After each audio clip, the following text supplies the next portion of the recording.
Hello and welcome to Bharat I'm standing in front of the White House, and with me is Dr. Vivek Lall, Chief Executive of General Atomics Global Corporation, and also a board member of the US-India Business Council, which is a business group and a lobbying group that is working very closely with both the governments to get the defense ecosystems on both sides to deliver much more for benefit of the Indian Armed Forces and for the benefit of the businesses on both sides.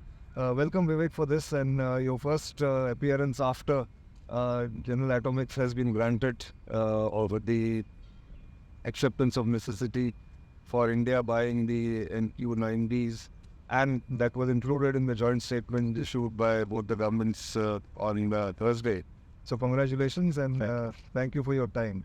So tell us, before I come to NQ-9Bs particularly, when you look at the entire momentum that is being generated in this visit of Prime Minister Modi to the US and the kind of outcomes that have been declared, how do you see this relationship, especially in the defense sector? Yeah, so thank you so much, Nitin. And I think the relationship over the last 15 years was clearly converged, and especially in the last 4 years, I think there has been a great momentum and acceleration on the defense aspects of the relationship. As you know, all the foundational agreements have been signed between the two countries.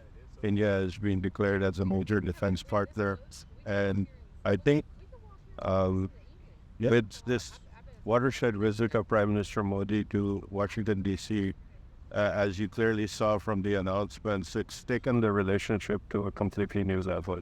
And I think going forward, there is a lot to look forward to beyond what has happened in the past. And I think there have been many initiatives that will lead to further integration at political level, bureaucratic level, at the industry to industry level, and also academia and think tanks, which are very important aspect of our work.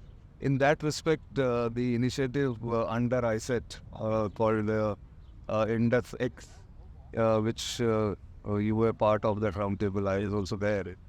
There is a new enthusiasm on that aspect, and it looks like it is different from the earlier initiative of TTTI.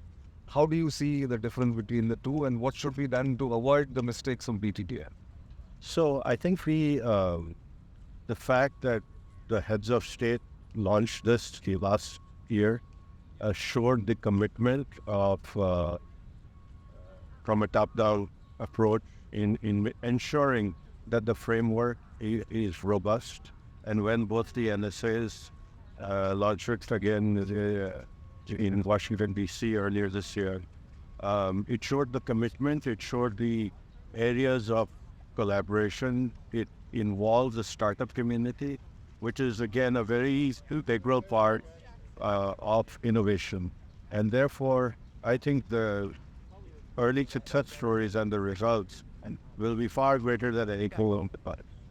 That's very encouraging to know, because earlier the relationship between the US defense sector and India was more or less transactional, fire seller, as the Prime Minister mentioned. I think it is moving away from that aspect and coming into a truly genuine collaboration kind of a thing that you're talking about. So in that respect, now that General Atomics has got the approvals for India buying those NQ-9Bs, how do you see that contributing to this momentum? Yeah, we're very grateful that we have got this opportunity. I think that with this opportunity, we can take the defense industry collaboration to a completely new level. I think, there are many aspects of knowledge transfer that will occur. Of course, the fact that the military will get such enhanced capability, of course, is of their national security interest. And so I think a very great opportunity, a watershed moment for taking the defense collaboration to a completely new level. So, just further taking it from there, what you're saying, knowledge transfer. would you involve academia? Would you involve some of these startups and innovators to try and contribute to what you're going to do in India? Absolutely, as is evident from the joint statement, we have a couple of partnerships already with the startup community in artificial intelligence and semiconductors, and that really will form some of the building blocks of co-development and co-production in the future. Oh, that's great to know. Finally, you've been sort of working with India since 2009 from your Boeing days and then later with Lockheed Martin and others. What would be your message to the Indian defense ecosystem to sort of genuinely become part of global supply chains? What they should be doing and what should they sort of look for when they're trying to join the ecosystem? I think the whole incentive of ISET as well as Indisex, which happened this week, is to form those partnerships from an innovation standpoint. And so as Indian companies and indeed American companies look at this, I think the focus on R&D is critical.